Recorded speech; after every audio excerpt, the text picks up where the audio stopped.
Clive O'Brien, the director of the BSAA during the incident known as the Terra Grigia Panic.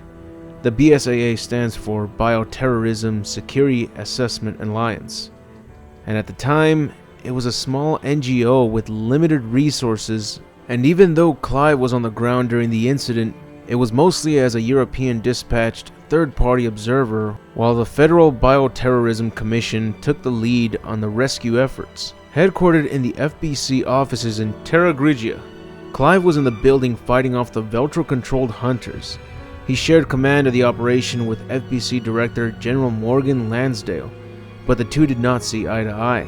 Clive was vehemently opposed to Lansdale's plan to use the Regia Solis to sterilize the city. Shortly after, the building was evacuated via helicopter and Terra Grigia was destroyed.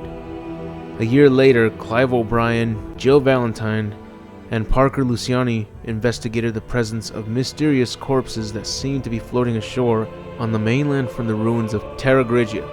The team would then discover what would later be revealed as a sample of the T-Abyss virus, and Clive took possession of it. But around that time, Clive lost contact with Chris Redfield and Jessica Sharawat, who were investigating a remote mountain airbase that was suspected of harboring Veltro terrorists. So Clive dispatched Jill and Parker to their last known location aboard the Queen Zenobia in the Mediterranean Sea. Clive provided support for all 4 agents during their missions, but unbeknownst to them, Clive was using them all in a gambit to expose Lansdale as the true force behind the rise of Veltro and the destruction of Terra Grigia.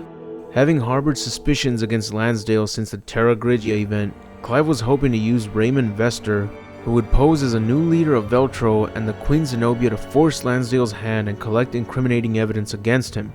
Clive himself was engineering the supposed return of Veltro, using his own agents to pose as terrorists in an attempt to rile Lansdale.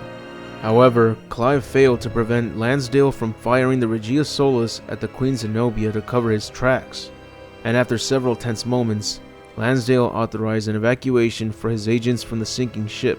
Meanwhile, agents known as Jackass and Grinder deduced that Clive was behind the return of Veltro, so they confronted him with the information, and Clive owned up to the accusation and revealed his true plan to the rest of his agents. Around that time, Lansdale and FBC forces stormed the BSAA headquarters, placing Clive O'Brien under arrest. Jill and Chris managed to broadcast incriminating video footage from the PDA used by Veltro leader Jack Norman, and with that footage, they proved that Lansdale was the true force behind the conspiracy. So he was placed under arrest, surprisingly by his own troops, and Clive O'Brien was free to go. Soon after the incident, Clive succeeded in getting the FBC's resources transferred to the BSAA, greatly expanding the organization. After this final act, he took responsibility for his own actions and stepped down as director.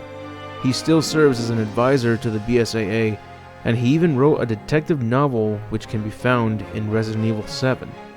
With this information, we can see that Clive is a good man, someone who's willing to do whatever it takes to bring an end to bioterrorism. But with such efforts shown by Clive, clearly there must have been a specific reason to why he decided to fight against bioterrorism as the director of a private, non-government organization. Could he possibly have had any involvements with the outbreak incident that occurred in Raccoon City? Was he a survivor from Raccoon City, or was there a chance that he once worked for Umbrella? And after seeing how many innocent lives were affected by the viruses, this is what led to him leaving the corporation. If that's the case, then he would end up being the first person to work for Umbrella and actually get away from them without being a test subject for trying to resign.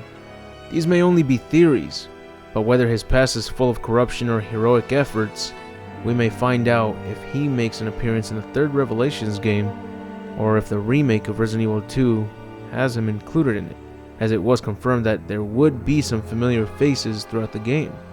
But what do you think? Let me know in the comments, because as of now, that's it for the video. Shout out to Brittany Moore for the video request. I hope it was worth the wait. But also, I want to give a big thanks to all my Patreon supporters. I hope you enjoyed the video, and if so, please leave a like, share with others, and subscribe if you haven't. And if you'd like to see some extra content, or you'd like to see your name at the end of the videos, then feel free to support the channel by donating $1 to my Patreon. There are also additional perks for donating more than $1. The link is on the description along with the link to my Facebook page, Tumblr, DeviantArt, and Twitter. But anyways, I'll see you all in the next video, and remember to have an awesome day.